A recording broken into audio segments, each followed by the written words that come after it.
क्रिस्त में प्रिय भाई और बहनों, जैसे जैसे हम आगमन से गुजर रहे हैं और क्रिसमस के करीब आ रहे हैं, संत मत्ती का आज का सुसमाचार हमें एक गहरा और गंभीर संदेश देता है।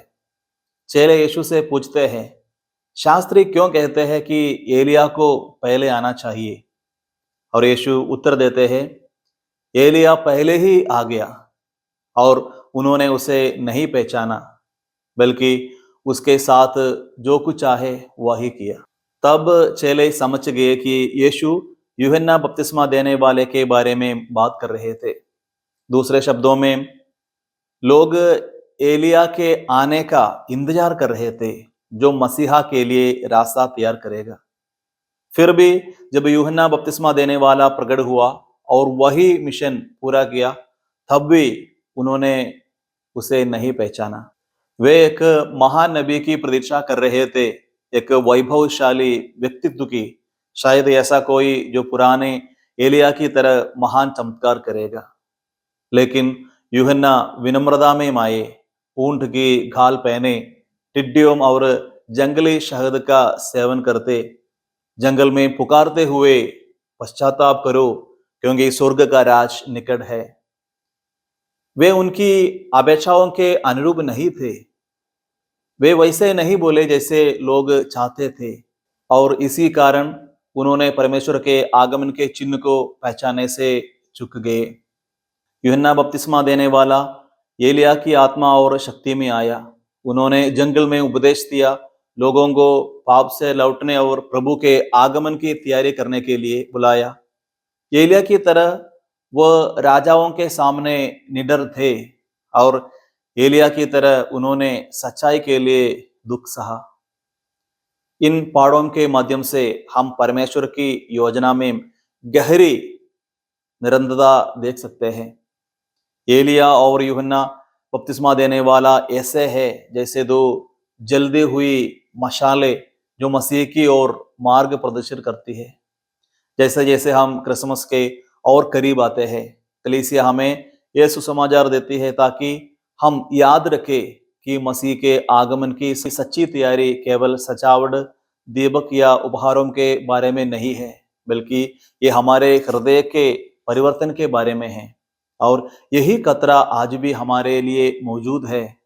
हम इतने व्यस्त और विचलित हो सकते हैं कि जब वो आए तो उसे पहचान ही ना पाए।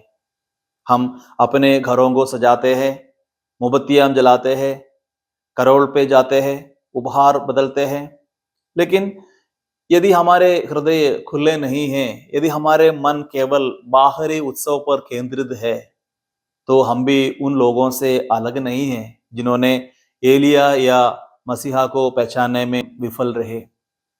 क्रिसमस चमक थमक पार्टियों या भरी हुई खरीदारी की थैलियों के बारे में नहीं है, ये पहचान के बारे में है, हमारे बीच परमेश्वर की विनम्र उपस्थिति को पहचानने के बारे में। जब यीशु पहली बार आए तो वे शान शौकत में नहीं बल्कि सादगी में आए। एक बच्चा चरनी में लेटा हुआ, कपड़ों में लिपटा हुआ। कुछ ही लोगों ने उन्हें पहचाना, मेरी, यूसुफ, चरवाहे और समझदार लोग जिनकी आंखें दिखावे से परे देखने के लिए थी। बाकी सब बहुत बिजी थे, बहुत भड़के हुए थे, दूसरी चीजों पर बहुत ज्यादा ध्यान देते रहे थे। यीशु बताते हैं कि एलिया का मिशन पहले ही यूहन्ना बपतिस्मा देने वाले में पूरा हो चुका है, वही जिसे मसीहा के लिए हृदय तैयार करने के लिए भेजा गया था। लेकिन जो बात हैरान करने वाली है और सोचने पर मजबूर करने वाली है, वो ये लाइन है, उन्होंने उसे पहचाना नहीं। उन्होंने उसे पहचाना नहीं। पहले क्रिसमस की यही सबसे बड़ी दुखद घटना है, ट्रेजेडी है। भगवान आए और बहुत से लोग उन्हें पहचान नहीं पाए। यूहन्ना ने पछतावे का उपदेश दिया, वो जंगल में चिल्लाया, प्रभु का रास्ता तैयार करो, लेकिन बहुतों ने उसे नजरअंदाजा किया। कुछ ने उसका मजाक उड़ाया और दूसरों ने उसे चुप करा दिया। वही अंधापन जो यूहन्ना को पहचानने में नाकाम रहा, बाद में खुद यीशु को पहचानने में नाकाम रहा। और इसलिए प्यारे दोस्तों, इस आगमन में हमारे लिए सवाल यह है, क्या हम उन्हें पहचान पाएंगे जब वो दोबारा हमारे पास आएंगे? प्रार्थना के शांत पलों में, गरीबों में, अकेलापन में, यूकरिस्ट में, हमारे दिलों की शांति में। क्रिसमस के लिए अच्छी तरह से तैयारी करने का मतलब है सिर्फ बाहर से नहीं बल्कि अंदर से भी तैयारी करना।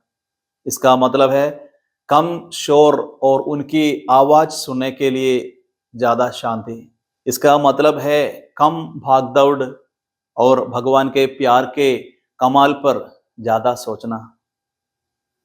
जैसे जैसे क्रिसमस पास आ रहा है, प्रभु हमें सिर्फ अपने घरों को तैयार करने के लिए ही नहीं बल्कि अपने दिलों को भी तैयार करने के लिए बुला रहे हैं। तो आइए भाई और बहनों, हम उन लोगों में से एक बने जो उनके आने पर उन्हें पहचानते हैं। आमीन।